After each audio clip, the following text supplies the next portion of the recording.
Y'all, the wind is sure enough kicking today with the fires and stuff. I figured what we could do is we will start. We're going to go over some partners in true crime stuff with the new, search and stuff. I think people need to be reminded of what's really going on out there.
List without freaking out. Yeah, I was looking for something to help me unwind when I started taking the Zen gummies, and they totally made me zen. So zen, I was like, who are you? It turns off the stress, and I was able to sleep through the night for the first time in a very long time. You know what I really love about them is that Via Hemp products are organic. I'm all about organic. Yes, you are. And they're trusted by over 250,000 customers. And they have products for everyone. So if you don't want THC, they have THC free. It's up to you. It all depends on the dosage. Exactly. From 0 to 100 milligrams, you can choose on their website, and they have really great flavors. Strawberry, blueberry, grapefruit. I mean, there's a ton of flavors. I couldn't believe it. Yeah, and at the end of the day, when it's time to chill, I love the Delta 9 CBN Dreams because it takes the edge off, and I love how relaxed I feel. I really like another little twist in the road there, all these cars were found or vehicles were found on that property that were nobody was ever charged with. And when I asked the question, why wasn't anybody charged with that? And I was told, well, what are we supposed to do? We can't prove who it belonged to. I'm muting my end, guys. I said, but it's on the NIP property. The owner of the property should be charged with those stolen vehicles. I know if a stolen car was sitting in my driveway, I'm going to jail. And so the deputy that was out there that I was talking about, he always takes pictures of things, and he took pictures of has pictures of charcoal briquettes that were down inside that hole. That's what the source was. Hold on. That's what was keeping this thing hot. Charcoal briquettes, and that's exactly what Joe said. And so last week they dug that up. Yes. Jason wasn't charged then, if I recall, but Colt and Jason's girlfriend were. And then Colt got his charges dismissed, even though it was his second arrest for methamphetamines. Right. Which is suspicious to me. Why? Well, so somebody that, was very, very close to these individuals back then, and I recently spoke with, told me that, at the time that arrest happened and Colt's charges being dismissed, Jason believed that Colt got a deal to roll over on Jason. And that, so he believes that Colt rolled over on him and told them, that Jason does have a meth lab in his home, and this is, whatever he told him.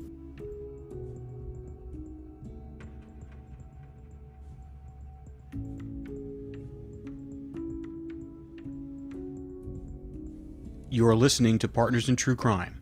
We are your hosts, Rob and Cindy Dorfman. Hi, everyone. If you're enjoying the podcast, please leave us a review wherever you listen to your podcasts, even if it's one word. And please subscribe to our website, www.partnersintruecrime. Follow us on TikTok, Facebook, and Instagram to check out our weekly promos. We're also now on YouTube at Partners in True Crime. If you subscribe to our website, you'll be getting weekly emails from us and all kinds of promotions and things that we don't advertise on the podcast. As we continue to investigate what happened to Molly and Colt, we feel it's important to enlist professionals in law enforcement and crime scene analysis. That is why we had Jody Barth and Joseph Scott Morgan on the podcast the past couple of weeks. After we aired both of those podcasts, Paula called us right away. Just like with the tipsters, when Paula heard Jody and Joseph speak, she started to remember things about the case that she needed to tell us. So today Paula's coming on to talk about some of the things that she's remembering about the case. Paula also has discovered a possible motive for Colt's murder as well. Let's hear what she has to say. Okay, so this week we got Paula back on the podcast, and we wanted to have her on to talk a little bit about the last two podcasts that we had. We had, Jody Barth on, who has been a regular contributor on this podcast, and it was interesting to hear her perspective after all these months, and getting, she's been listening to the podcast and things have been happening, so it was good to hear her perspective. And also we had Joseph Scott Morgan, who's a retired medical examiner for New Orleans and also for Fulton County in Atlanta, and he has an enormous amount of wealth of experience, and so we wanted to hear those perspectives. So it was important to bring, I think, Paula on, because after she heard those, she called us and it kind of jarred her memory on a few things. And so let's start off with Jody, Paula. So it was great to have her back on because I think she really knows this case as much as we do. And in fact, she may have another layer on top of that because she has done a couple really deep dives, investigative deep dives, and she's got the expertise of all those years of experience of doing all these investigations and these, like in the hundreds, and the CSI stuff that she's been involved in. So what did you think that when you heard her speak, and what kind of came to mind when she started talking about, the two big things that I think we were talking about is circumstantial evidence, and then also being able to convict someone without having a body? Well, when she was talking about the no body, no crime scenario, and that Con had said that, and I'd heard that before Stormy had ever mentioned it on the podcast, that he had said that she had heard him actually say that as well. I'd heard that from someone else at one point, that he had said no body, no crime. Well, it brought up a point, of a girl who went missing in Oklahoma after Molly went missing, and they have now convicted that individual without the body and given him life in prison. And matter of fact, he was just sentenced last week. And so, and the judge did not go easy on him because he would not tell where the body was even after he was convicted. So what was the name of that? What was the name of the victim in that case? If you remember. Faith Lindsay. I have to look that one up. That's interesting. Yeah, I didn't know that. Yeah, Tanner Washington was the one who was convicted of murdering her.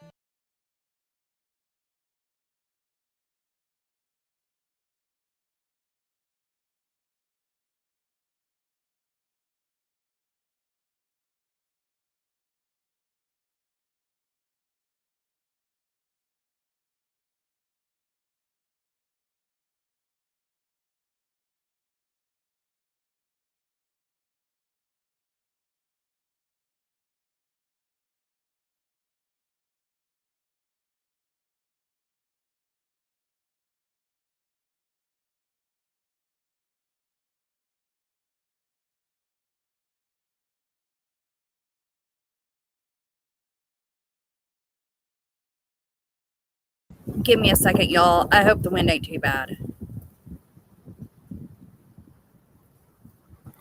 Let me know if that's going to be bad. If it's not, then I'll go ahead and proceed with what I was going to do on my phone. Due to the fact...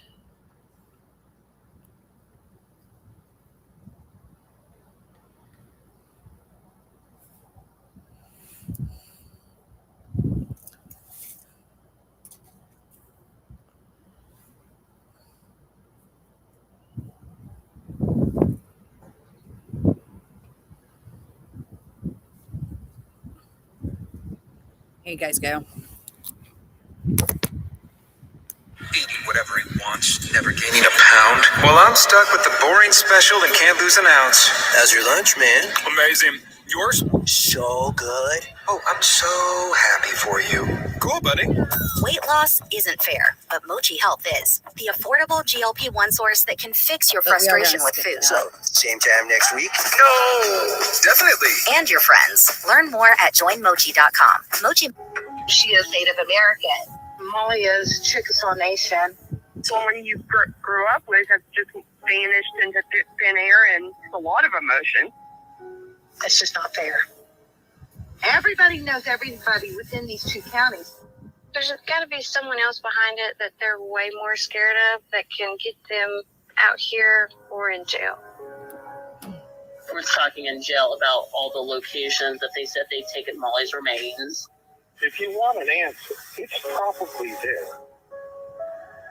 It's just really weird that it being the sheriff's cousin and the sheriff telling us, not to get involved, telling us not to talk to nobody.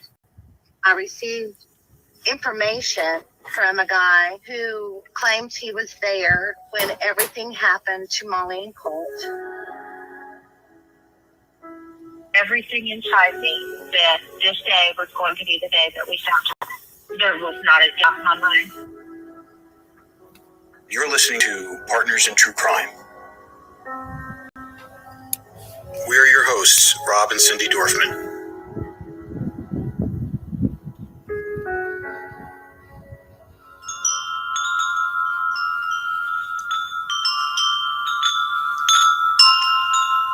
Wilson, Oklahoma is a slice of land in Carter County with a population just under 2,000. And just 30 miles to the south is Love County, an insulated pocket on the Texas border, where strangers are met with nods and whispers. These 2 counties are in the heart of Chickasaw country and Tornado Alley. This is America's heartland, once a booming epicenter for oil and railroad tycoons. It became home to the vibrant Chickasaw Nation. And now, it's a hotspot for drug trafficking. Love and Carter County have been ravaged by an alarming methamphetamine epidemic. The legends of the Native Americans whisper through the wind, reminding outsiders that Love and Carter County share deep roots. This is a place where everybody knows everybody and their secrets. Some believe that tornadoes come through these parts just to rip everything open, so those secrets can breathe, and then maybe the truth will finally be revealed. Molly Miller is half Chickasaw. She was born in Wilson, Oklahoma on April 30th, 1996. She lives with her grandparents and her mother. The Millers have lived in these parts for over a century. Molly is a talented athlete. And Alex, her grandfather, proudly shows her softball trophies to anyone who visits. Molly is the light of his life.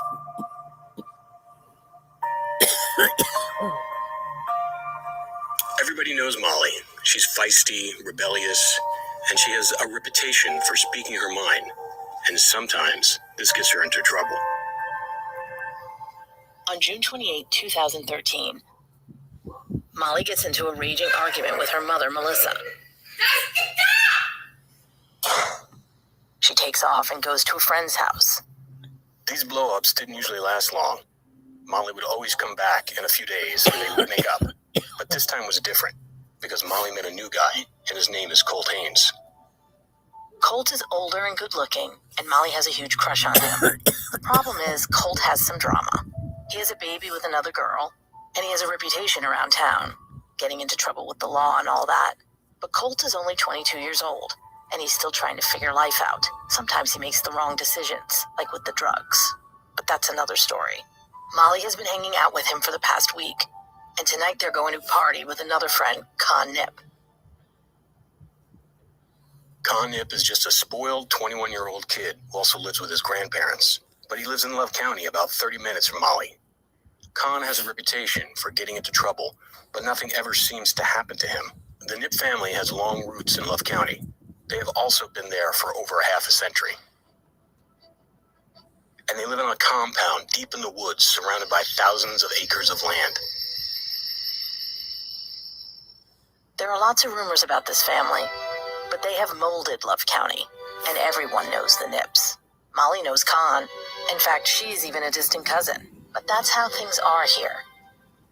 People are connected. And sometimes there's some bad blood between the families. And the Millers and the Nips, they have their moments over the years. But Molly and Con are friends and genuinely like each other. At least that's what Molly believes. Con and Colt, well, they have their issues. Con used to date Colt's baby mama, and it was a bad relationship. An abusive relationship. So Con and Colt, they aren't really friends. Which is why it's odd that they're hanging out so much. On Sunday, July 7, 2013, temperatures soar past 100 degrees, with humidity so thick it's hard to move. They could get a twister at any time. The clouds are so thick that the moon is struggling to break through, and finally gives up. The night is pitch black, the kind of darkness that forces you to blink a few times to adjust your eyes. Molly is ready to party. She's trying to persuade her girlfriend to go with them, but Jessica won't budge.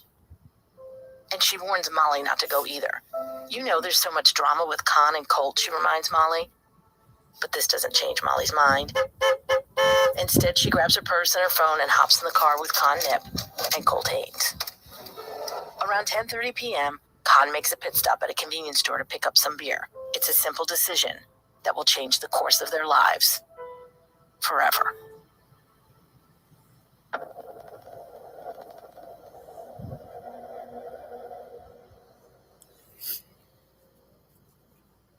At 10:46 p.m., Wilson PD Captain Ryan Parsley is in a parking lot across the street from the convenience store when a 2012 Honda Accord rips out in front of him, spraying gravel and hitting speeds of over 100 miles per hour. Parsley flips on his lights, but the car speeds up, igniting a pursuit, and Parsley is on his tail.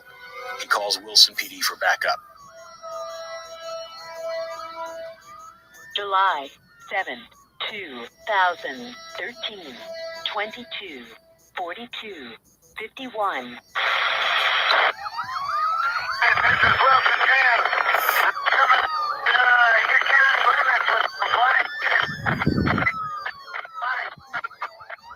Wilson 2, be advised your radio is extremely staticky. Stop. Subject to be wrecked driving doing donuts through town in Wilson. It's like a scene out of a movie. Within minutes, there are over a dozen police cars in pursuit. Con Nip is taking police on a wild ride through the back roads of Oklahoma. He's driving them into traffic, turning his lights on and off, and Molly is in the back seat, holding on for dear life. They're turning east on Water Moccasin right now. Yeah, it's a black 2012 Honda Accord. Are they still running with their lights open? Coming up on Oswald Road. Love County has signed the vehicle. They are now in pursuit. When Love County Sheriff's Department gets involved, they know exactly who it is. And it's advised they do believe it's Con Nip, And they know exactly where he is going. probably going to Long Hollow. That vehicle, we're lost sight. We are heading eastbound towards Long Hollow on Oswald. My truck went all the way to the end. They're going to hit the woods again like they did last time. Con races into the thick woods and shakes the police. Oh, no, you got to eat that cow. There's a lot of gravel, smoke, and debris in the roadway. It's the end of Long Hollow. Lots of visual of it. The gates at the end are closed, so that they're being tracked at the end. They have lost sight of the vehicle. They do not see him. 3160. Correction, 3160. I bet you bad. They're going to be on court again. He freaking went out on a dirt road and they lost him, so they're still out looking. I know. The 825 road in Long Hollow. I coming back down. There was a lot of gravel, smoke and debris in the roadway just back west of Long Hollow. I come all the way to the end of Long Hollow, down at the end, gates closed. Busy, full schedule. Shit. Not what I wanted it to do. Okay, just a second.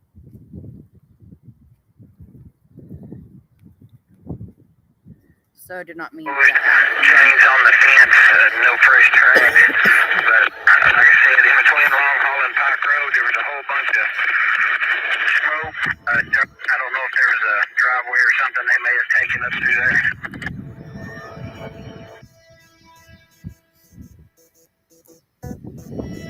Con dumps the car and heads home. But Molly and Colt are left in the woods. Police spot a white pickup truck near Long Hollow Road and Pike. Dispatch, I got a guy flashing me down here in this pasture. South of Pike. Should be a white Ford pickup. Be a white male, jeans, no shirt. Officers continue to patrol the area looking for any sign of Con and the Honda. Molly and Colt are running through the woods. It's so dark you can't see in front of you. The area is massive. Thousands of acres of brush, thorns, makes it so hard to run. And there's dangerous wildlife lurking in the bushes. This is rattlesnake country, and it's high season. Police sirens are still blaring in the distance. Colt climbs into a tree and tries to see if he can figure out where they are. But he falls to the ground and breaks his leg. He's screaming in pain. While Molly is frantically calling friends for help. But the cell service is sketchy. Okay, guys, I'm going to pause for just a Molly moment. accidentally calls 911. Nothing is worse than your foundation shape.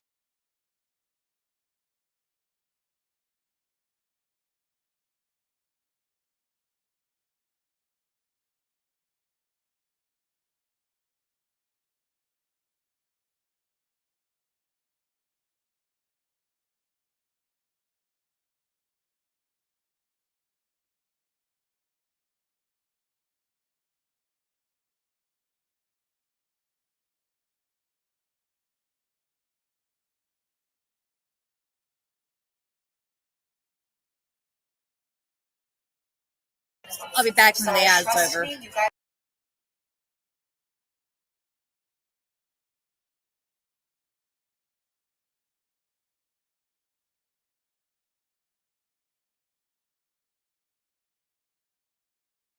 I was trying to dodge ads, but that one I couldn't dodge. That's why I didn't want to play it through YouTube, but I guess playing it through YouTube would have worked too at this point. After we listen to this, we'll go find Arctic Fox True Crimes little bit he put out about Molly and Colt after this one. But this also reminds me to take my breaks, right? It's not like Restreaming off of JLR or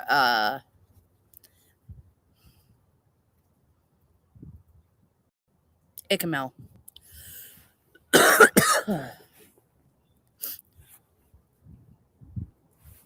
So these guys, I don't know if they'll come after me or not for Restreaming off of them.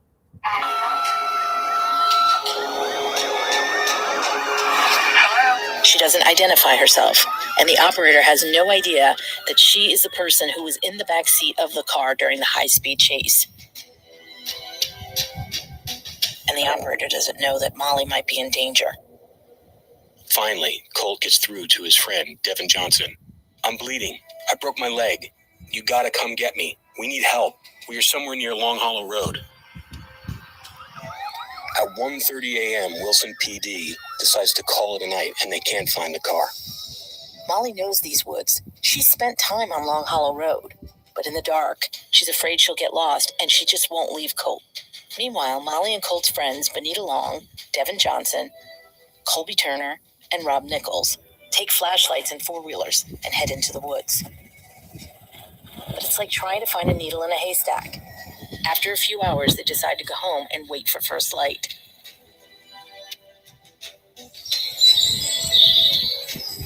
The next morning at 6 a.m., Molly finally gets through to her friend. At 9 a.m., the search party, Bonita, Devin, Colby, and Rob are still looking for Colt and Molly. Colt tells them to go to Con Nip's house because he knows exactly where he left them. When the group arrives at Con's house, the Nip family surrounds them. Con doesn't know anything. You go get out of here. But the group isn't buying it. Con, where are they? Con shrugs. I have no idea what you're talking about. They call Colt and they put him on the phone with Con. Here, you talk to him. He says you know where they are. Con says, I told you, I don't know where they are. But he grabs the phone. Colt is screaming. You better come get us, you motherfucker. You left us here. Jennifer Nip, Con's aunt, tells the group to leave. You're trespassing. You better get out of here.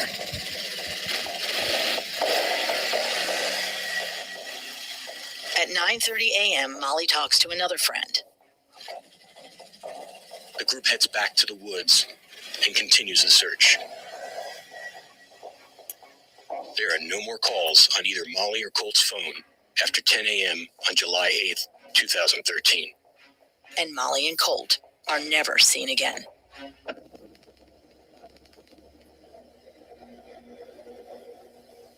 Two weeks later, a Love County Sheriff deputy finds the car that Con dumped after the high-speed chase. It's about 1,500 feet from the Nip property line.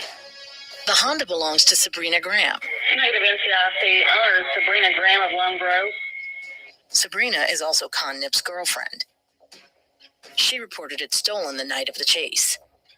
And 6 months later, Con Nip is in another high-speed chase. But this time he gets arrested by Oklahoma Highway Patrol. And he's sentenced to 10 years in prison, even though he only serves 4. Con Nip has never been charged with any crime in connection to Molly and Colt's disappearance. But 3 years later, in 2016, the sheriff of Love County, Joe Russell, he's arrested for running drugs and harboring a fugitive. It's never made any sense to us how 3 friends can go out for a night and only one is alive. Con Nip continues to claim that he has no knowledge of what happened that night. It's been almost a decade since Molly and Colt disappeared without a trace. There have been thousands of leads and theories about what happened to them, but their bodies have never been found, and this case has run cold. We believe that there are multiple people who know exactly what happened to Molly and Colt. See, We've been doing true crime shows for a long time, so we decided to do this case for a podcast because we covered the show for Oxygen. So I don't agree with them on Con and Colt. Honestly, I don't agree with them on Joe and Con doing anything to Molly and Colt. If I'm wrong, I'm wrong. Few years ago, and unfortunately we didn't get a resolution at the time, but we did get a really good look into this town and into the people that were involved in this case, and it was a little scary. Yeah, it was scary. It was scary because we went in there and only knowing a little bit about the broad strokes of the case. 3 people going in a car chase and then 2 missing. We knew a little bit about Molly's story, but after spending, I don't know, we were there for like almost a week and a half. And we were there for a couple weeks. It was a little daunting to find out all the different layers with the relationship between the police and the community and how everybody was related, and it's a small town, and literally we're talking one street in Love County, a couple traffic lights. Yeah, it's really small, and everybody knows everybody. I mean, when they told me that on the phone, everybody knows everybody here, I didn't really believe it until I saw it. I mean, we've been to small towns before, but not like this. 2 counties that are like maybe 30 miles away from each other, and they all know each other. That's what was bizarre. So when Paula took us out to look at some of these places, and we went out there with her private investigator to look at the property line, and Con Nip was there watching us. He had a laser on my head. Yep. I remember calling you on walkie and going, on the show, which is really kind of crazy. By listening to this podcast, you're going to get all the information, both the current and also new and developing information. We're going to go through all the police reports. We're going to talk to people who investigated the case. We're going to talk to people who recently are investigating the case, and also some tips that have come in that we want to explore and see what happens. Because this case had a lot of other things going on in the town. So we'll get into the details of the case. We just wanted to let everyone know that we have a close connection to this case. This isn't something random. We produced a TV show about this case, and we are knee deep in it, or actually up to my neck at this point in it. We hope by taking another look at the evidence and the facts in this case that someone will come forward. And that they're finally going to tell the truth.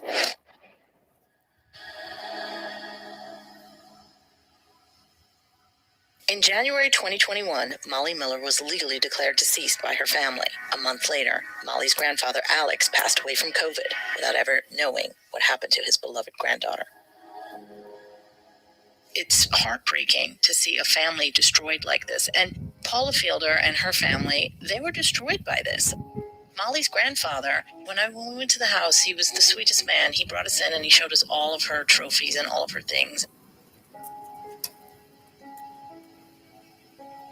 You could tell that he loved this girl. He loved Molly. I mean, there was a shrine in the house. We're talking like poster-sized pictures of Molly. Yeah, he just loved this child so much. And the fact that he never got to see any resolution to this case is kind of what sparked us to say, you know what, Paula needs our help, and that's why we're here. Well, Paula needs help. She needs help from everybody. She does. So that's why we want to do this. So hopefully by bringing more ears and eyeballs to this case, that in the because it's been like almost a decade now, you would think someone would want to talk, or someone definitely knows something.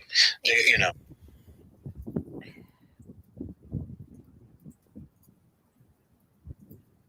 This case is one of those cases that makes you scratch your head and go, huh? Sorry. I mean, everybody that we've talked to, you can tell when you're talking to them that they know more than that they're telling, and they're afraid to talk. Exactly. They're afraid to talk because the people are still out there. We don't know who did it. We just know who was there when it happened. The reason why we've gravitated to this case is because of Paula's tenacity and tenaciousness and fearlessness to do the investigation herself. Yeah. You know, she's always involved the police and the FBI and the OSBI and the sheriffs, and they'll vet it out. But we don't know how they vetted it out. For those of you who haven't seen Paula, she and Molly look almost exactly alike. It's incredible. I mean, they're cousins, and they have, you know, their family. But when we first met Paula, she looked more like Molly than her mother. Yeah, it was uncanny. You want to give Paula on the phone now? Yeah, let's call her. Okay. Hello. Hi, Paula.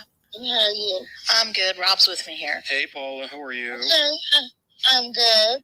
What has it been like for your family for the past 8 years? Can you just let people understand what you've been doing? Because what you've been doing is extraordinary, and how fearless you are and how vigilant you are in pursuing every single tip and every single lead that comes your way. So kind of just... At any point in time you guys need me to pause to clarify something or whatever, I will. No, I'm not out here white knighting for Joe and Con. But I'm also not out here white knighting for Paula and her family. I'm out here trying to get truth and justice for Molly and Colt. There's a big difference. Can you give me a little bit of a sense of what it's been like for you? Well, I just have this overwhelming feeling that I've got to follow up on everything that comes, because I don't feel like I can pass every tip I get along to somebody in law enforcement, whether it be Love County, Carter County, OSBI, the FBI. Over the years, I don't feel like that any of our tips that have been turned in have been ever played out to the end, that we can actually say, okay, that did not happen. So I have this need to make sure that every tip is vetted out as much as we can. I don't think I ever had the understanding of law enforcement. There's some wonderful people in law enforcement. Wonderful. There's those few bad apples. And I don't think I even knew until Molly went missing about the few bad apples and what it was going to take for us as a family to actually get the answers. Because when you have those few bad apples, they can put a roadblock. And it's very intertwined. It's very incestuous there. Relatives, people know everybody. Like in a lot of these cases where there's things that they don't want people to see is that they're trying to run out the clock. They're waiting for you to give up. They're waiting for people to not have any attention on this. They're waiting for witnesses to die. That's what it seems like. I remember being told one time by a resident of Love County, why don't you stop this? Well, why would I? I will stop this when Molly is found. I will take everybody down that I feel like has any involvement, any knowledge, whether they be law enforcement or Joe Blow on the corner. I want them all to pay for hiding it, for covering it up, for being involved in it, whether directly, indirectly, whether it's, I don't know. I have, over the years, my thought process has changed, my compassion has changed, and I hate that. I hate that it's made me into who I am today in some ways, but it is what it is. People cannot hurt people and get away with it and act like it's okay. And I don't really think that these people thought anybody would do anything about this. They thought they would get away with this. They thought it would just happen and nobody would ever question it. Well, guess what? People are going to question it. And I'm going to make sure that they question it. And I'm going to continue until somebody's in jail for her murder. This podcast is supported by MIDI Health. Are you in midlife, feeling dismissed, unheard, or just plain tired of the old healthcare system? You're not alone. In fact, even today, 75% of women seeking care for perimenopause issues are left entirely untreated. Paula, but it's time for a change. this is a question for you, and it's just a rhetorical question if you're out there. It's a women's telehealth clinic. What if you don't get the answers you want? What if you find out it's not Joe and it's not Con? Then what? Consultations where they truly listen to your unique needs. They offer a Will you stop the crusade then? Data-driven solutions that isn't one size fits all. As I said, remember guys, I am not out here white knighting for none of these people.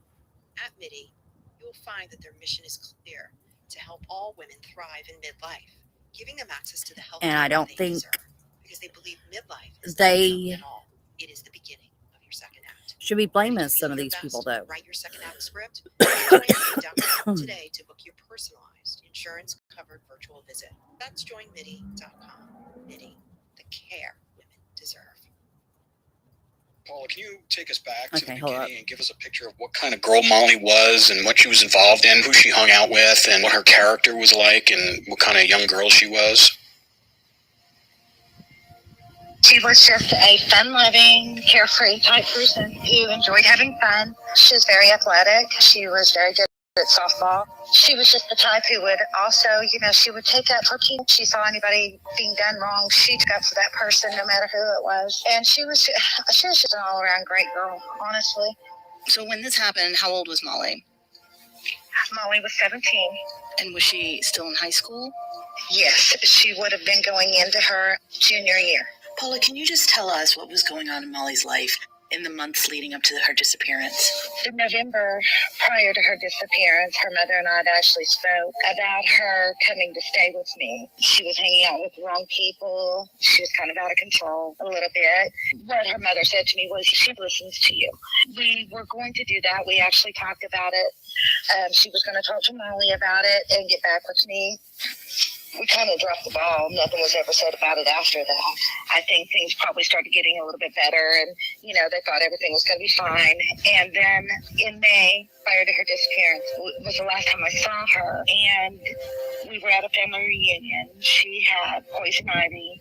She stayed indoors most of the time because it was just too hot. So she stayed in under the air conditioner. I didn't spend a lot of time with her that day, and I regret it so badly. My older son, who was about 30 years old at the time, he was indoors with her a lot, talking to her and stuff.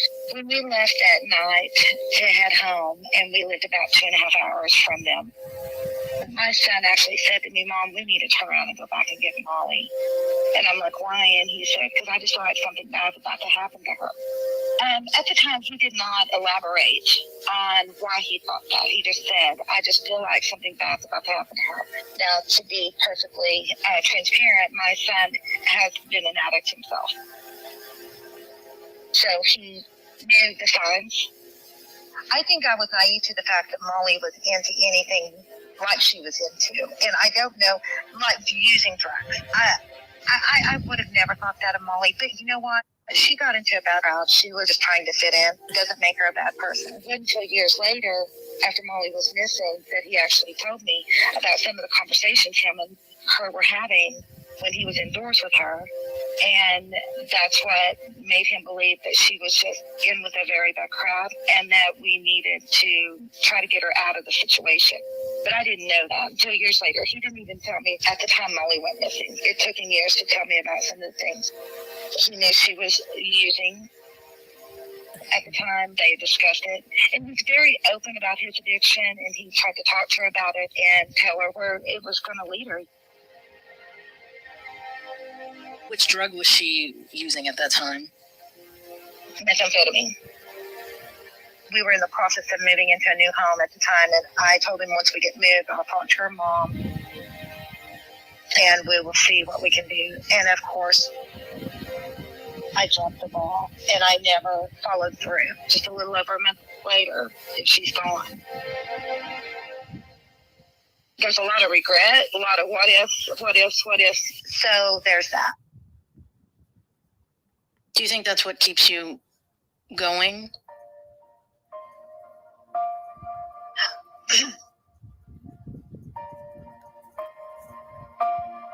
I think it's part of it, yeah. Yeah. I feel so guilty. My husband told me, he said, I wish you'd have told me about that conversation. And we probably would have made sure she came to stay. I'll just say that this may not have ever happened. Can't turn back time now. How long had she been involved in drugs, did she say? Was it something new? Were these people new that had come into her life? I don't think that was discussed, or if it was, he didn't really, he never told me. That area seems to have a very big problem with methamphetamines, and I think that that's another key component of this case. I agree. I know it's everywhere, and because of my son being an addict, and I've been through this with him, but never to the extent that I have seen with what's going on in Love and Carter County. Never seen anything like that. Did you ever hear about Colt Haynes before this had happened? Did you ever hear that name? No, it was quite a surprise to her friends and some in her family as well. They'd never heard of him or that she even knew him. Can we talk a little bit about Colt Haynes for a minute? Who he was in Molly's life? How long did they know each other? You know, she had only known Colt for a week and a half. She hadn't known him long. I've actually learned very little about Colt Haynes. I just don't know. You know, you get two different stories depending on who you're talking to. I hear he's a great human being. He's a really thoughtful guy, and he's got his demons. He struggles. He was struggling, you know, with addiction. And I've heard good and bad, but I'm going to choose to believe the good.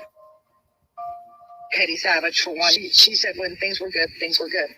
So she knows him better than anybody, but I never really have been told a lot about him. I spoke to Katie, the mother of Colt's son, and I also spoke to Colt's brother when we did the show. And they both said that Colt was struggling with a drug addiction, which seems to be a common theme in this area. Colt's son was only 10 months old when he went missing, and I do know that it has been really difficult for Katie not to have any answers, because she's always been worried about what she's going to tell her son about his father. Prior to being involved with Colt, Katie was in a relationship with Con. And when we did the documentary, we found out there was a lot of abuse in that relationship. It was very upsetting hearing Katie's story about her relationship with Con. She was very clear, and she said that Colt and Con did not like each other, and she was surprised to hear that they were hanging out together. But she also said that the only reason Con and Colt would ever be together is because of the drugs. So how did Molly get involved with Colt Haynes and Con? I do know that she was with her friend, Jessica, and they were staying in a house of a guy named Josh Davis, and that's where Con had picked them up. She knew Con. He was not new to her life. She knew of him. Understanding, she had known Con for some time, and the girl she had been hanging out with in the weeks prior to her disappearance told me that her and Molly had spent time down on Long Hollow Road just the week prior to her disappearance. So she straight up told me Con would not hurt her. He liked Molly. And it took me a while to understand Con, listening to a lot of recordings of him and learning him. You know what I mean? Mm-hmm. And I believe with all my heart, Con knows exactly what happened and where she's at. Do I think he's the one who hurt her? No. And I haven't for a very long time. But he is the reason all of this happened, because he ran amok. He was able to do as he pleased, and he knew he would get in no trouble. But I don't think he set out for Molly to get hurt that night or that next day or the day after, whatever. I don't think that was ever the case. Cocaine, I don't think Con's intention was ever for Cocaine to end up dead, but I think there was a lesson to be learned for Colt by some people, from what I've been told. The drugs, that may have been the reasoning behind those two being together, that Molly was in the wrong place for a long time. She was with the wrong people. But I really don't think Con intended for Molly to get hurt. Don't get me wrong. I've had compassion for that boy. He could have stopped this a long freaking time ago. He could have stopped it. That's where my compassion stops for him. If he has made us go through hell for 8 years now, he could have stopped it. One of the biggest questions I've had the days leading up to Molly's disappearance, what was she doing and who was she with? And I think there's always been like some speculation about that, but I just want to be clear on, Well, and we can verify all of it. This is not something that is just made up stuff. It's verifiable. Okay, well, leading up to the Sunday of the car chase, she had been staying in Ardmore with this Josh Davis, and this chase was on the 7th of July. I know on the 5th of July, Molly, Colt, a guy by the name of Bobby Williams, and a boy by the name of Zach Peebley, they were caught on surveillance video in the parking lot at the Wilson Casino, and there was a drug deal going down out there in the parking lot. And I've got stills of Molly and Colt and Zach and Bobby showing them in the parking lot. And then What time was that again? It was in the evening because it was dark outside, sliding outside, so you can see them all just perfectly in the stills. And that's July 5th. So, and then we have documentation of Bonita Wong's. Her statement was that her and Devin Johnson, those two are two of the people who was out looking for Molly and Cole the morning of the 8th. Just to refresh your memory on who they are. But on the 6th of July, they went to Josh Davis's house and picked up Molly and Cole, and they all went to Rob Branch's house. Now, she knows it was the 6th of July because it was her birthday, and that's what she states in her interview. And they picked Molly and Cole up, and they went to Rob Branch's house. Rob Branch is Con's cousin. Con felt it was okay to spend time over at Rob's house and party it up and stuff. And it was on the 7th, the day that Con picked Colt and Molly up from Josh Davis's house. Apparently, they were dealing drugs. Colt Haynes and Josh Davis were dealing drugs. Colt told Josh that Con told me if we take our dough to his people, we can double our money. So when they left Josh Davis's house, they had $1,800 worth of dope on them. You know, Molly and Colt were picked up by Con the morning of the 7th, which was a Sunday, and they went to Rob Branch's house. They left Molly at Rob Branch's house during the day on that Sunday. And we can even verify through her phone records that she's calling Colt and she's calling Con to come and get her. I also have a message, and it wasn't sent to me, it was sent to somebody else. Rob Branch's wife at the time, her name's Nikki. She was talking to another woman on Messenger, and she told her that she woke up. She states that she made Molly leave.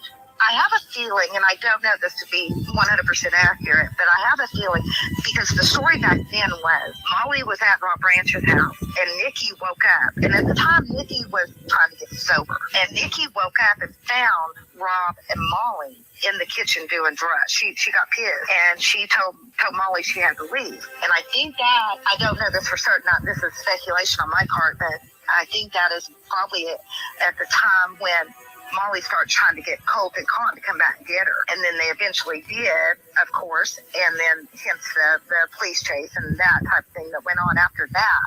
We know on the 5th, she was in Wilson. We know on the 6th, she was back in Wilson at Rob Branch's house. We know on the 7th, she was back at Rob Branch's house. The police chase was somewhere around 10:30 and lasted approximately 30 minutes. They were going at speeds of up to 120 miles an hour. Then around 12:57 a.m., Molly dialed 911. It was only a 5-second call, and the dispatcher only heard the button being pushed. They attempted to call her back with no response. I don't know if the law states this in every state, but there's a domestic abuse law regarding 911 calls that if a call is made into 911 and it's a hang-up call, you call back with no response, somebody is to be dispatched because somebody may be in distress and unable to answer their phone. But nobody was ever dispatched to the area. Throughout the night, into the early morning hours, Molly and Colt were calling people to try to get somebody to come and pick them up. And that's how we know they were in this police chase with Con, because they stated as much on the phone calls that they were making. To their friends? Yes, I've got Molly's phone record. There is 33 incoming and outgoing calls to one phone number, and that's to a boy by the name of DJ Epley. According to him, he was talking to Colt Haynes on these calls. So Colt Haynes was using Molly's phone. There's only 2 calls that we are aware of, and those were 6:33 a.m. She spoke to somebody, and then again at 9:30-ish, she spoke to another person. Those are the only 2 calls during the whole time frame I know of anybody actually speaking to Molly before their phones went dead. The rest of those calls was Colt Haynes using her phone. The morning hours of July the 8th was the last time anybody has spoke to Molly. So this is Molly's mother, Melissa's police report that she made with Wilson PD. And it was written up by the chief of police, Felix Hernandez, on July 8th. They did it right away. She did it right away, yeah. So on Monday, July 8th, 2013, at 9 a.m., Melissa Henderson, mother of Molly Miller, came to the Wilson Police Department to file a runaway report on Molly. Molly left the residence on Friday, 6/28/2013, wearing blue jeans and a white shirt. She was 5'5", 98 pounds, black hair, blue eyes. Henderson advised that Molly had been reported in the Wilson area, and Molly was entered into NCIC as a runaway missing person. I asked Melissa Henderson why she waited until today to file a runaway report, and she stated that Molly has run away at other times and would return home a day or 2 later. She was hesitant to file a report today. I told her that it would be a good idea to file a report because if she was stopped by police and checked, she would come back as a runaway through NCIC. Molly was labeled a runaway in the beginning. Molly, for whatever reason, I don't know the specifics on that, but she did not meet the criteria for an Amber Alert. If Wilson PD had done an Amber Alert on Molly because she was a minor at the time, then maybe Love County Sheriff's Department would have had no choice but to tell Wilson PD that Molly had been with Con in the high-speed chase. What I find most disturbing about this is that Molly's mother, Melissa, was at Wilson PD filing a police report at 9 a.m. Meanwhile, about 30 miles away, Molly is in the woods, calling her friends to come and pick her up. You know, I've heard people say, why didn't she contact family? Well, here's my belief. I know Molly did not realize she was in danger. And she's out doing things that she's not supposed to be doing. She knows she's going to get in trouble by grandpa, mom. She's going to be in trouble. So she's not calling her mom and dad or her grandpa for help because she knows she's going to be in trouble. But does she realize within the next 48 hours she's going to be dead? No, I don't think that ever crossed her mind. That, in my opinion, is the reason she never contacted family, because I don't think she understood the urgency of what she was dealing with. Now, the night before, Con Nip was in a high-speed chase with police. How come law enforcement did not question him immediately? I know, and see, that's something that's very concerning to me, even to this day, with even the people that we have involved in her case now, legally, law enforcement-wise. What is very concerning to me is we know, without a shadow of a doubt, that Con, Molly, and Cole were in this car during a police chase. We know that the police chase ended. We know one person made it back home to his grandma and grandpa's house that night. We know this without a shadow of a doubt. But we know there's 2 people out in the woods. These 4 people were out searching for him. They went to Con's house. They saw Con in person. He's home. So the Nips knew that Molly and Colt were with him the night before. I don't understand how he is not prime suspect number 1. Why didn't he tell Wilson PD what had happened? Then maybe they could have informed Molly's mother that she was lost in the woods, and maybe she would be here today. Instead, they labeled Molly a runaway, and law enforcement never did a proper search of that area. During that first week of her missing, the way I found out about it was a post made on Facebook. My cousin Julie, it was her on Facebook, and I called Molly's mother immediately and asked her what is going on. And she basically at that point just told me that Molly had been in a high-speed chase with some people. Nobody has been able to get a hold of her since. And so, okay, so Molly goes missing. It takes you a couple of days to get involved. And the Wilson Police Department, what did they do after that? Did they investigate anything, or did they talk to you, or did they talk to anyone? Well, Ryan Parsley, who was the one who also was in the police chase, I don't know how to really explain.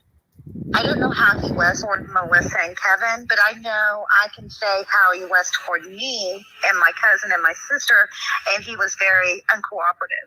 He even threatened to arrest me because we had gone there like at 2 o'clock in the morning to the police department, me and my sister and my cousin, and we were talking to him about something, and we wanted some information, and he refused to give us the information we were asking for. To my knowledge, I don't know how far he was following up on leads, because that night we asked him, there was a particular person that he needed to get a statement from, and he said that she would not talk to him, and we said, well, if we get the statement, will that suffice? So he started printing off statement papers for us, legal statement papers that they would hand over to somebody to write out a statement. And so he handed those over to us, and he said, sure. He said, like, you can get a statement from her. It'll be fine. So we left there. We called her, and she met us that night in the middle of the night, and we had her statement by 4 a.m.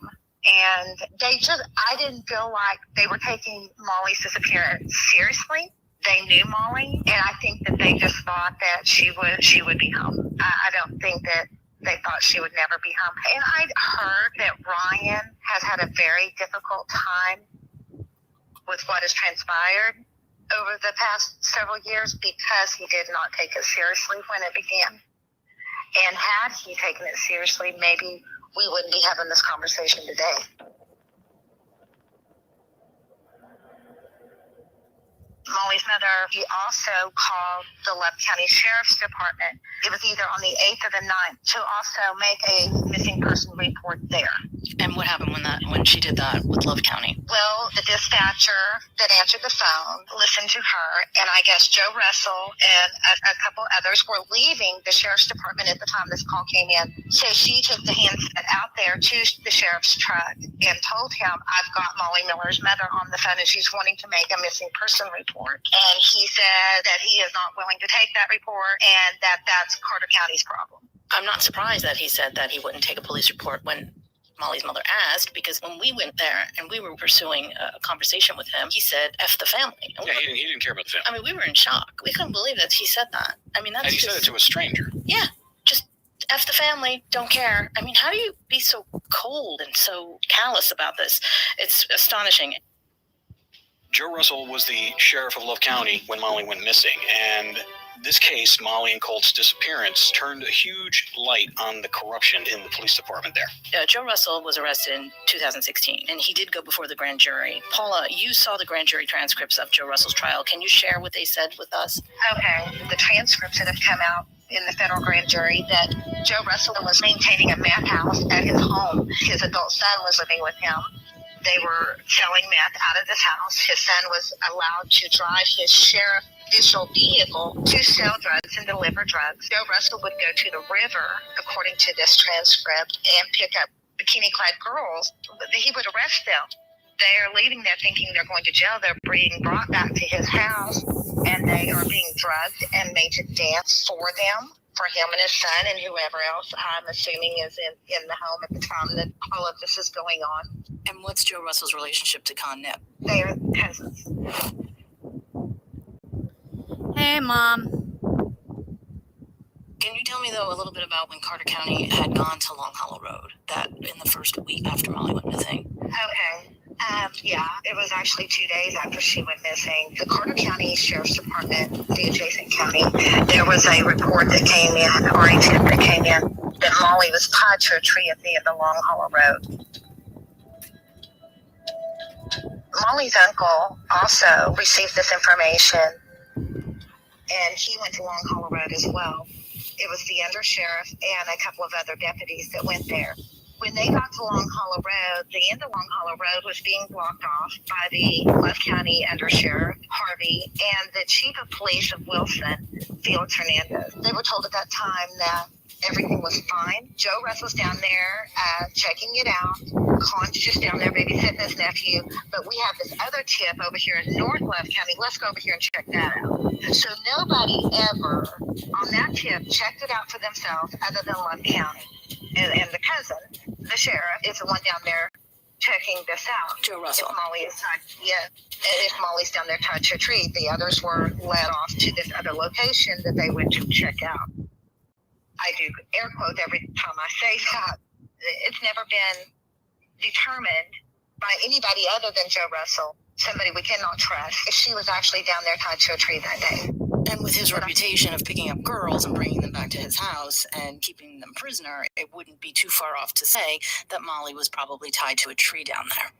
Exactly. And that goes along with other things that we've been told over the course of the first 4 years, let's say. It goes right along with everything that we've been told.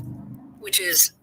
I have spoke to other girls who have been in this world with these same players, with these same people. It's like a joke to tie these girls to a tree and drug them and have sex with them while they're tied to the tree and this type of thing. This has been something told to me at least on 2 occasions by 2 different girls. So it is not too far off to say that this could have happened to Molly. There's no doubt in my mind that that is exactly what happened to Molly.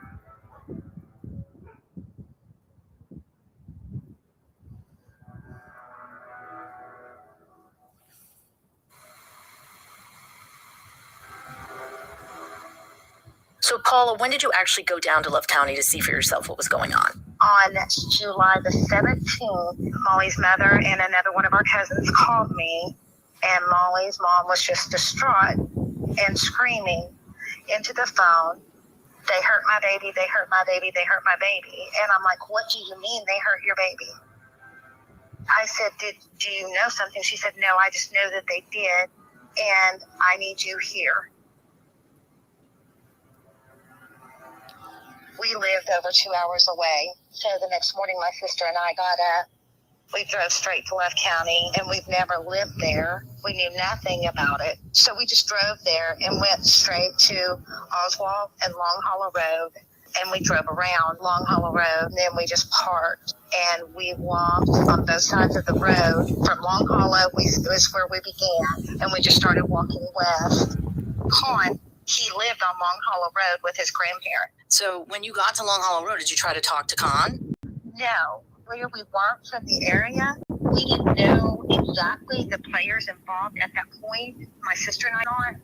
We were hearing all these names thrown out, but we weren't really wrapping our mind around exactly what was transpiring with these people. At this point, I knew something was wrong. Never in a million years would Molly do this, just up and vanish without getting a hold of somebody. Whether it be a friend, whether it be somebody in the family, she would not do this. From the very beginning, when all of this started coming out in that first week, I told my sister, they've done something to her. She's no longer with us. And she agreed, and I think the family was beginning to believe this as well. Next time on Partners in True Crime. Yeah, they're coming for you. I promise you, Paul. They won't ever let that shit go. And the more you search, the more you're going to have money. I promise you. Well, I woke up to a message on Facebook with nothing but a phone number. This is the craziest case I've ever seen. Her Molly, I just can't imagine why somebody would. She had one of the best hearts. Dive into a cold case that dates back to 2013, and it's a case that's actually pretty near and dear to me because it took place in my home state of Oklahoma. It does have a little bit of corruption involved in it, so it's a case I'm sure that y'all are going to enjoy, and I am going to try to give you all the pertinent information but condense it down to a 20 to 30 minute video. So we're going to dive into it. We're going to be talking about the case of Molly Miller and her boyfriend.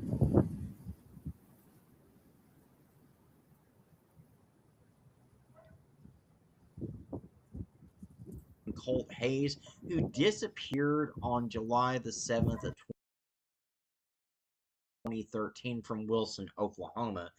Now, I've been researching this case thoroughly the past day, and guys, it is a really, really interesting one, and I think you all are going to really enjoy this. Now, Molly was only 17 years old at the time of the disappearance.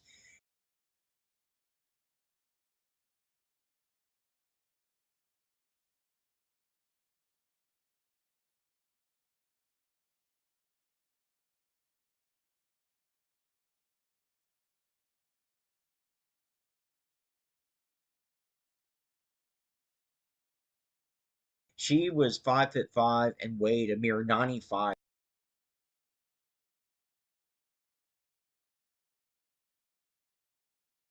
pounds, and she would actually be Y'all, sorry, I'm trying to figure out a way to turn this up because I'm having a hard time hearing it. I don't know about you guys.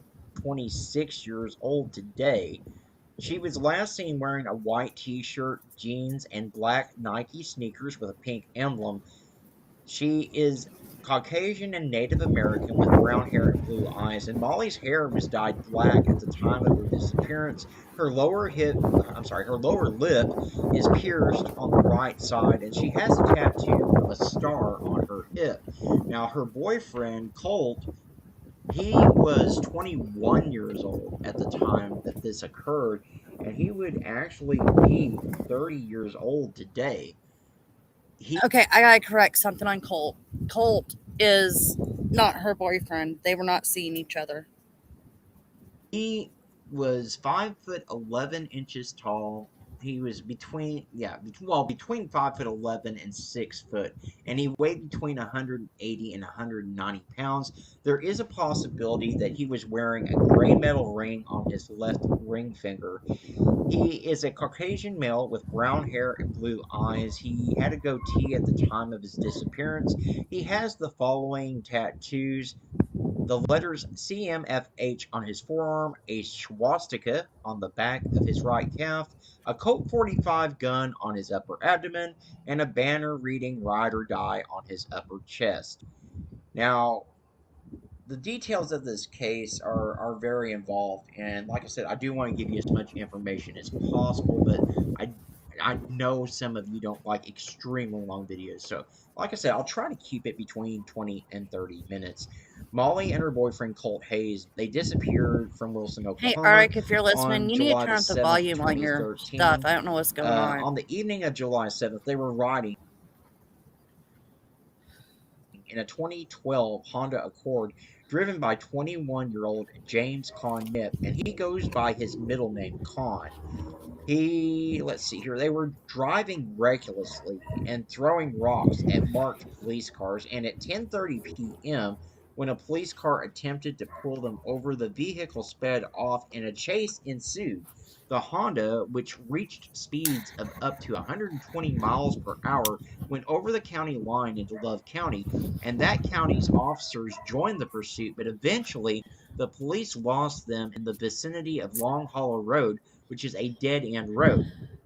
At 12:47 a.m., Molly called 911. However, she hung up before telling the dispatcher anything. Colt's friends later stated that he called them during the early morning hours and asked for help, saying he was lying in a creek bed and he had broken his ankle and he was coughing up blood. He thought he was between Long Hollow Road and Pike Road. His friends drove up and down the roads honking their horns while talking to Colt on the phone, but he said he could not hear their honks and yells. Molly also made several calls to family and friends during the early morning hours, saying that she was in a field somewhere in Love County and asking someone to come and get her. The calls that she and Colt made were the last time that anyone has ever heard from them. In spite of the 911 calls, police were never dispatched to the area that they were placed from. The last call made by Molly was placed at 10 a.m. The number she dialed has not been publicly released. Her phone pinged at the corner of Pike and Oswald Roads at the time. Molly and Colt have never been heard from again. On July the 2nd, 2022, the Honda Accord was found wrecked in a field near where the police pursuit had ended. It had over $18,000 worth of damage. In January of 2014, arrest warrants were issued for Nip and his girlfriend, Sabrina Graham, who owned the Honda. A photo of Graham was. A photo of Graham has been circulated trying to raise awareness, and I will try to get that. Actually, yes, I do have that, it looks like. So, the flyer on your screen is the James Conn Nip guy is on the right hand side of the flyer on your screen. So that is what James Conn Nip looks like. And yeah, like I said, let's get back to this. So, the girlfriend, Sabrina Graham, she told police that her boyfriend, James Conn Nip, had stolen the Honda, but she later admitted that she had given permission to him to borrow it, and she was charged with filing a false insurance claim. After Nip turned himself in, he told authorities that he had no idea where Molly and Colt were. He was convicted of endangering others while eluding a police officer, and he was sentenced to 10 years in prison, followed by 10 years of probation. But investigators have never been able to prove that he had a hand in Molly and in Molly and Colt's disappearance. Nip has a prior criminal record for marijuana possession and claims he began smoking marijuana as a child, and he was a heavy user by his mid adolescence. He served 4 years of his 10-year sentence, and he was released from prison in 2018.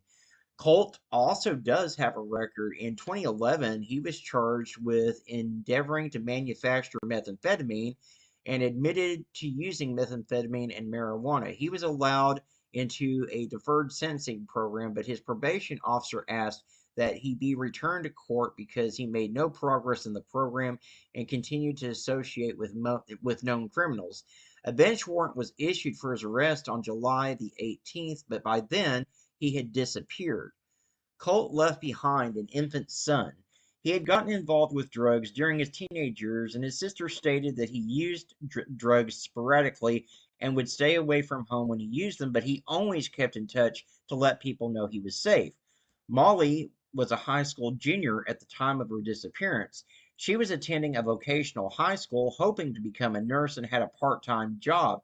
Her family stated that she is very good at sports, particularly at softball. Although she had run away from home before and her family initially thought she had done so again, obviously, this long in, foul play is suspected in Molly and Colt's disappearance. Philip Klein, a private investigator, has been hired by Molly's family, and he believes that the two were shot and killed after a fight. Both of these cases do remain unsolved. Now, in 2021, Philip Klein, the private investigator, he worked to get a probable cause affidavit submitted to the courts for Pike Road in the county, which was close to where Molly and Colt were last seen alive, in a place that had never been searched. The court later denied the warrant. County Sheriff Marty Grisham said that there was no probable cause, as this was still being treated as a missing persons case and that there was no proof that a crime had been committed. This was a devastating blow to the family, who believes that they were in the right spot to find some evidence in the case. This was one little area that the family had been told was searched but had never actually been searched. Investigators had been about 600 yards away when they did their dig 3 years prior. In January of 2021, Molly's family had her legally declared deceased. The family firmly believes that there is someone or something buried on that property, but the property owners will only let them dig with a warrant. It is important that this property be searched because that is the last location that phone data was obtained from, and there's evidence to prove the direction of travel. Molly Miller's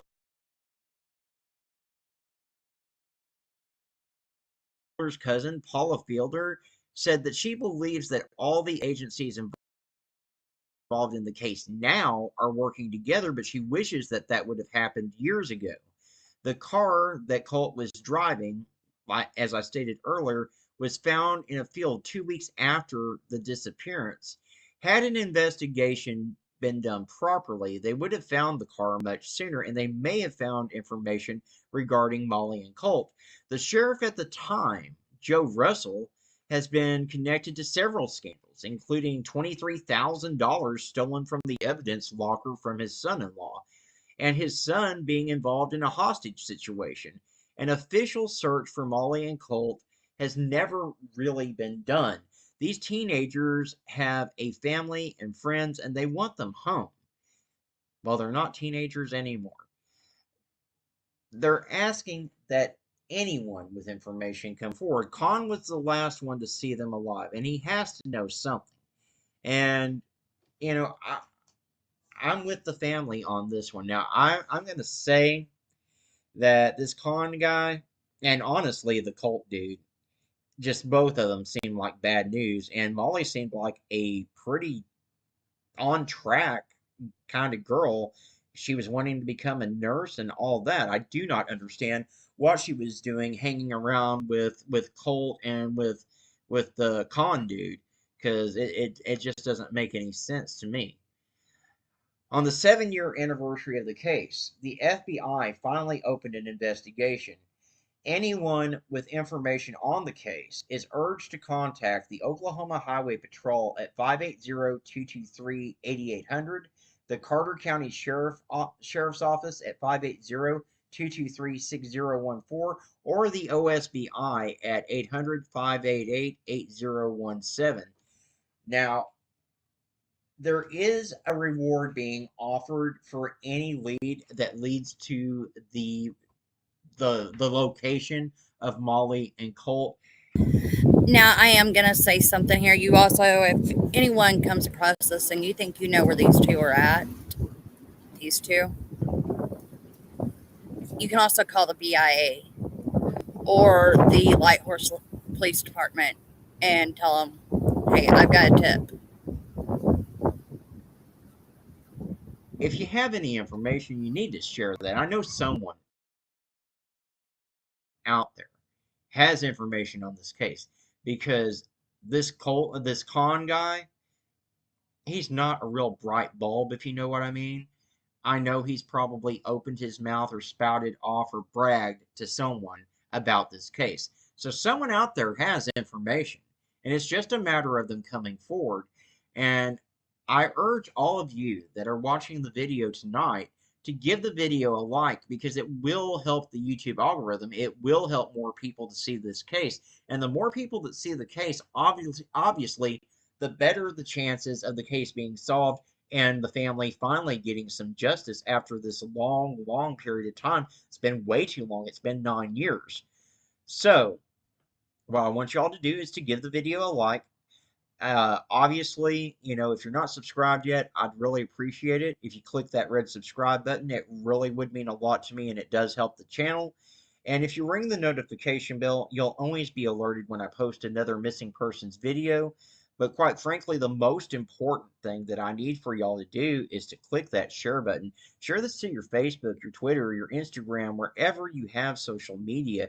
It is imperative that we get this case circulating all throughout the web so that we can try to finally bring justice to this family after so long. As always, guys, I do want to thank you so much for tuning in. I appreciate each and every single one of you. Y'all be kind to one another out there, and let's bring justice for Molly and her boyfriend Colt. Y'all have a good night.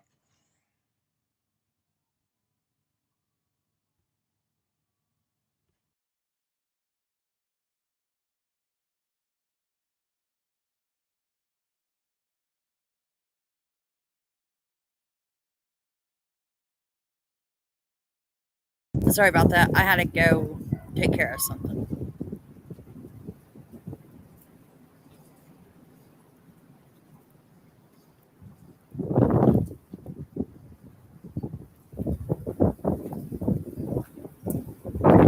What is going on, YouTube? This is Arctic Fox. Welcome back to the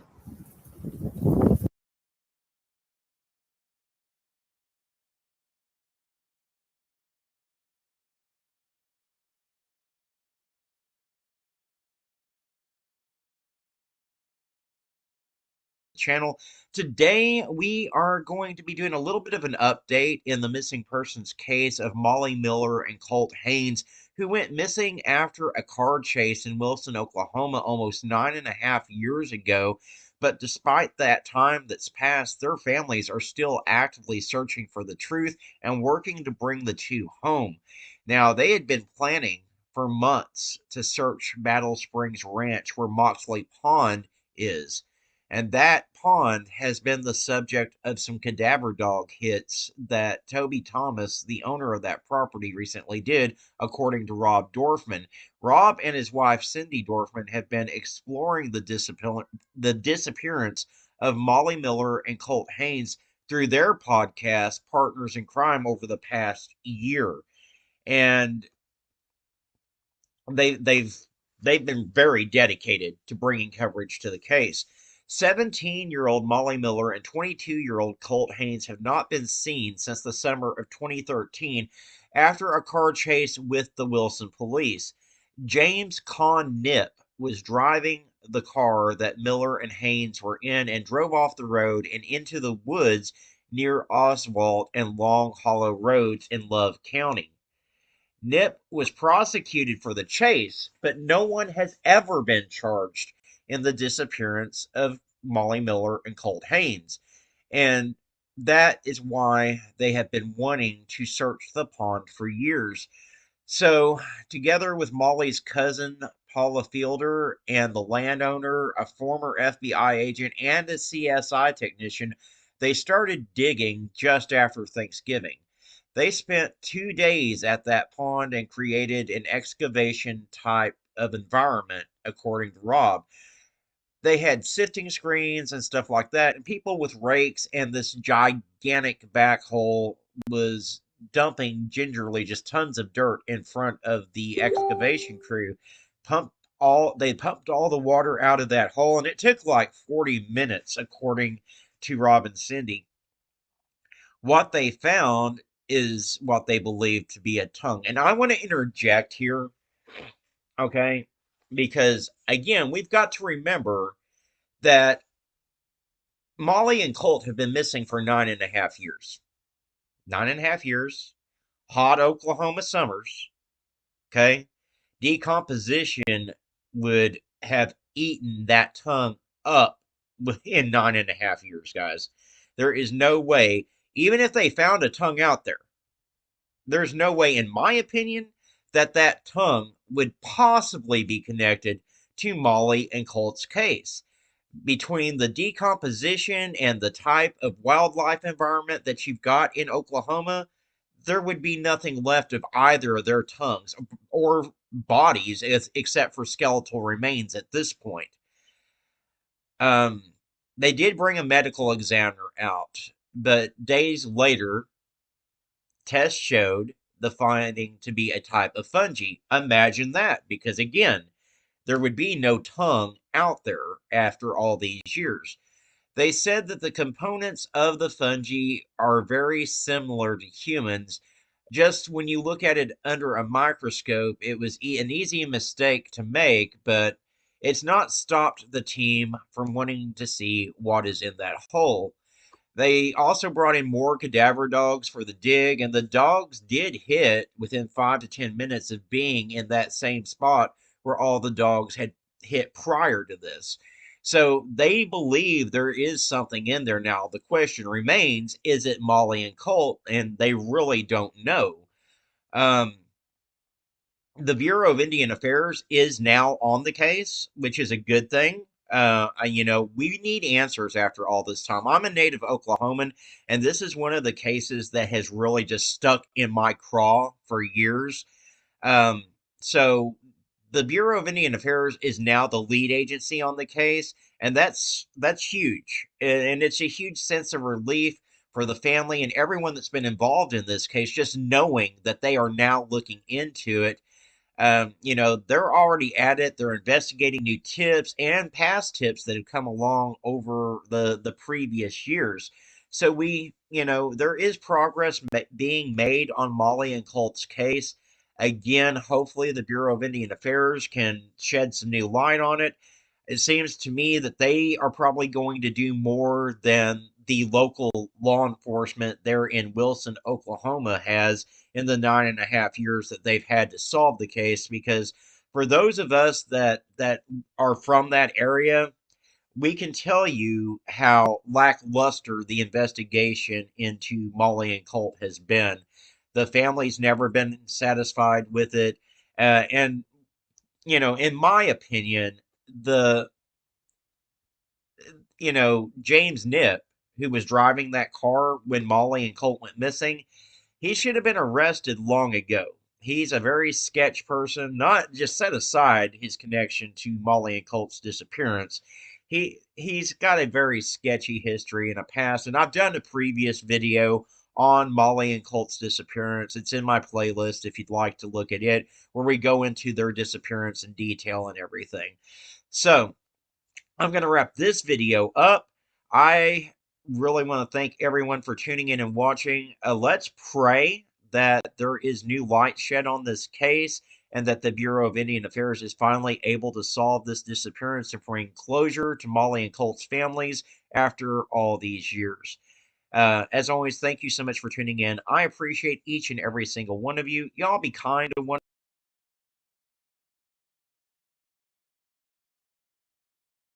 So that's kind of Molly and Colt's case in a nutshell. I mean, if you're able to hear him. Which leads me to wonder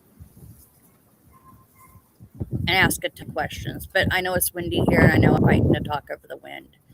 You guys have a great day. I will see you guys back here at 7 p.m. Central Standard Time for me and Ed. I don't know if we're going to do trivia. I don't know if we're going to have a guest on. I don't know at this moment what's going on. So love you all. Have a fantastic day. See you guys later.